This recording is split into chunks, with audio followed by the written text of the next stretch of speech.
This week kicks off the first week of school for many kids here in Mexico. And if you're planning to move here with school-aged children, you should know schooling in Mexico looks very different than that of what you're used to in the US or in Canada. Today, I'm breaking down 7 surprising facts about private schools here in Mexico. And trust me, number 5 blew my mind when I first found out. Let's get it. Just like back in the States, Mexico has both public and private schools. But in this video, I'm focusing on private schools because for families who can afford it, private usually is the preferred option because of things like class size, better resources, all of the reasons that are similar to what you'd find in the US or in Canada. But the details of private education in Mexico might surprise you a bit. Number 1 is that the school calendar runs usually from September through late June. But here's the kicker. Mexico has a ton of holidays. Christmas break is about 3 weeks. Spring break is about 2 full weeks. Independence Day, President's Day, Dia de los Muertos, and the fact that schools are typically closed on the last Friday of every month, that means there's plenty of no school days, often with very little advance notice that the school will be closed. But the real challenge comes with transportation. Generally, there are no buses to transport your kids. There's no yellow school bus, which is a big departure from what we're used to in the States. Here, the parents are responsible for dropping off and picking up their kids every single day. So when you're deciding on housing, make sure you factor in how close you'll be to your child's school.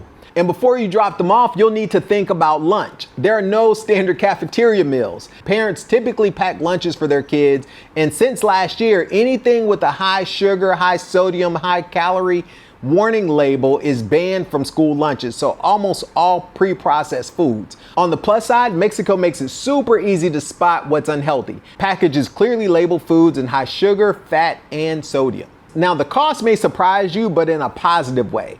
Top private schools in Merida charge less than $5,000 per year for an elementary school education. That includes tuition, fees, books, and all extracurricular activities. And there are a lot of extracurricular activities. Much cheaper than what many families pay up north per month. Schools even sell book and supply packets so you can buy everything you need for the year at one time. For example, this year's complete supply package was only around $300. Now, the 5th item was super shocking to me when I heard this. Parent involvement isn't optional. The PTO, the parent teacher organization, is mandatory. Some schools even provide grades for parents on their participation.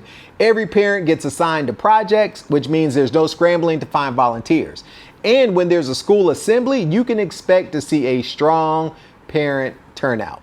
Now, number 6 is something that's a challenge for a lot of immigrant families in that there is not an English as a second language option in most private schools. Most schools here don't have a full English as a second language option. They do teach English in the schools, and in fact, most private schools teach English part of the day or half of the day since kindergarten. It's more like what you may have learned taking a foreign language in the States. It's enough for exposure, but definitely not enough for fluency. Number 7 is something you'll never hear publicized on the news, but is absolutely true here in Mexico. Schools in Mexico take safety seriously. Private schools often have a dedicated security staff. At every entrance, you have to check in with a private security officer before you're even allowed on campus. While school shootings dominate the US headlines, here they're extremely rare.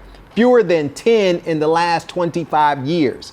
Extremely rare. There's no such thing as an active shooter drill here in Mexico in the schools. So which of these 7 things surprised you the most? Drop me your comments below. I'd love to hear your thoughts. Until next time, MexitPlans Monty, I'm out.